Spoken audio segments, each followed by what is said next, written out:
Selamat pagi dan salam sejahtera bagi kita semua.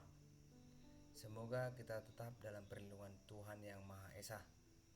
Oke, pagi ini kita akan memulai pelajaran bahasa Indonesia yang berjudul kalimat aktif dan pasif. Adapun dalam kalimat aktif dan pasif, ada submateri yang akan kita pelajari.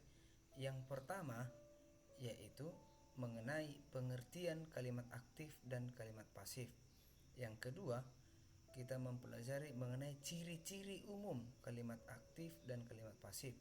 Dan yang ketiga, mengenai contoh-contoh kalimat aktif dan kalimat pasif. Berikut akan Bapak tayangkan mengenai materi kalimat aktif dan kalimat pasif. Selamat menonton. Oke, kita mulai dari pengertian. Kalimat aktif adalah kalimat yang subjeknya menjadi pelaku dari sebuah pekerjaan ataupun kejadian. Di sini subjek menjadi pelaku. Ingat, subjeknya menjadi pelaku dari sebuah pekerjaan ataupun kejadian. Itu maksudnya subjek tadi menjadi seorang yang melakukan kegiatan. Apa itu kegiatannya? Yaitu predikatnya tadi. Apa yang dipredikatnya? Contoh, mencangkul.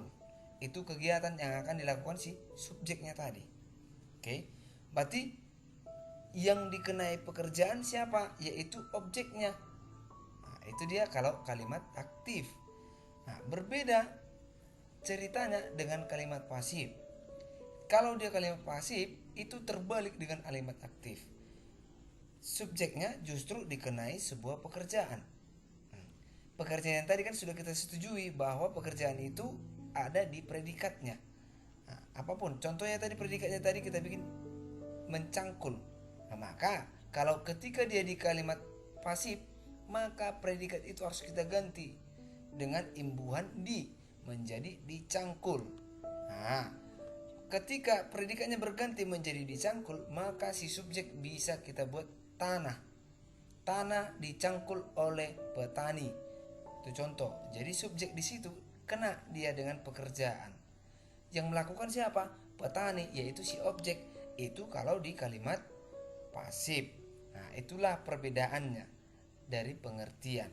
Kita lanjut dengan ciri-ciri. Ciri-ciri dari kalimat aktif. Yang pertama, ingat ini yang pertama ya. Predikatnya memiliki imbuhan me ataupun ber. Nah, ada garis bawah ini kata cenderung ya. Cenderung memiliki imbuhan me ataupun ber. Maksudnya cenderung ini apa? Pada umumnya. Bukan berarti kalimat aktif itu harus me, tidak. Banyak lagi predikat-predikat yang tidak harus memiliki imbuhan me. Nah, nanti kita lanjut ya. Contohnya bagaimana? Ya ini. Ibu menggandeng imbuhan me, menggandeng tangan adik selama berbelanja di pusat perbelanjaan. Di sini ibu sebagai subjek, menggandeng sebagai predikat atau hal yang dikerjakan, kemudian tangan adik itu sebagai objek. Lanjut, selama berbelanja di pusat itu keterangan waktu. Mari kita satu persatu kita bahas. Ibu tadi yang melakukan pekerjaan, kemudian menggandeng, itulah pekerjaannya, menggandeng. Dikenai pekerjaan siapa? Yaitu tangan adik. Tangan adik dikenai pekerjaan. Kemudian, selama berbelanja di pusat pembelanjaan, itu keterangan waktu. Loh Pak, kan ada kata di situ Pak, di pusat perbelanjaan. Kenapa bukan keterangan tempat? Oke, ini Bapak terangkan ya. Kenapa dia tidak menjadi keterangan tempat? Karena di dalam keterangan tempat tadi sudah dibuat di sini selama berbelanja, berarti berhubungan dengan waktu dia ya. Nah, ini kata kuncinya, selama berbelanja di pusat perbelanjaan. Itu dia. Ini digabung semua. Kalau tadi selama berbelanja ini dihapus, maka ini baru menjadi keterangan tempat. Nah, oke adik-adik, lanjut. ciri-ciri yang kedua, predikatnya bisa berupa kata aus.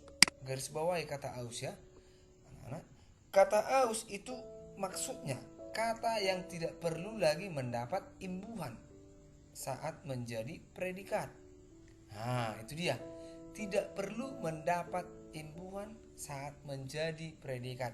Itu tadi yang Bapak bilang tadi di atas, yang nomor 1, cenderung pada umumnya. Berarti bukan keharusan. Ada lagi kata atau predikat yang tidak harus memiliki imbuhan me ataupun ber. Inilah dia contohnya. Ia tinggal di Tangerang. Ini pun kalimat aktif. Kenapa kalimat aktif? Karena dia tidak bisa dipasifkan. Contohnya, nggak bisa. Kita balik ya, contohnya ya, di Tangerang tinggal ia, tidak boleh. Jadi ia tetap kalimat aktif ini. Inilah namanya aktif intransitif. Itu artinya ya, ia tinggal di Tangerang. Kita lanjut. Yang ketiga, ciri-ciri kalimat pasif. Nah, hampir sama juga dengan kalimat aktif. Cenderung berimbuhan di, ter, atau ke an. Nah, tadi di kalimat aktif dia me dan ber. Nah, itu perbedaannya.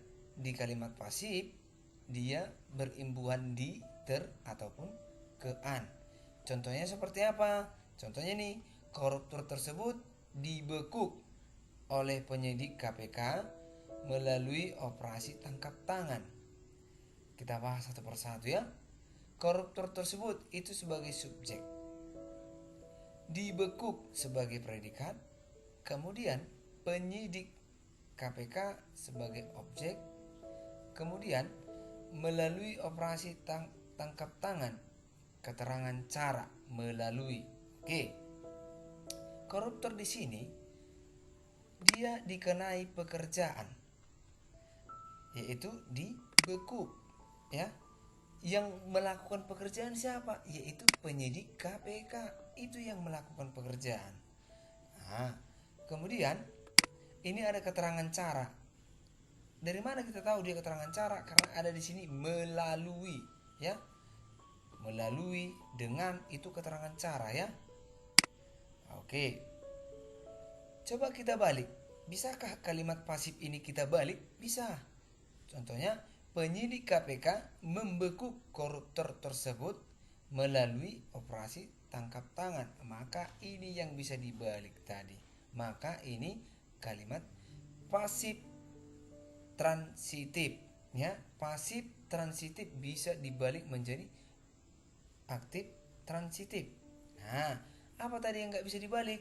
Yaitu pasif intransitif ataupun aktif intransitif. Itu dia yang tidak bisa dibalik. Contoh, ini dia. Yang kedua, memiliki pronomina atau persona yang bergabung dengan predikat. Pronomina persona adalah kata ganti yang merujuk orang pertama, kedua, maupun ketiga. Kata ganti itu apa? Mukunya. Bisa. Mukunya. Maka contohnya seperti ini. Buku itu dibacanya berulang kali. Buku itu subjek, dibaca itu predikat, nya itu sebagai objek. Nya itu kan kata ganti di dia, kepunyaan dia. Berulang kali keterangan cara. Sampai di sini anak-anak. Ada pertanyaan? Kalau ada pertanyaan, maka langsung di chat secara pribadi Bapak ke WA pribadi anak-anak. Sekian dan terima kasih.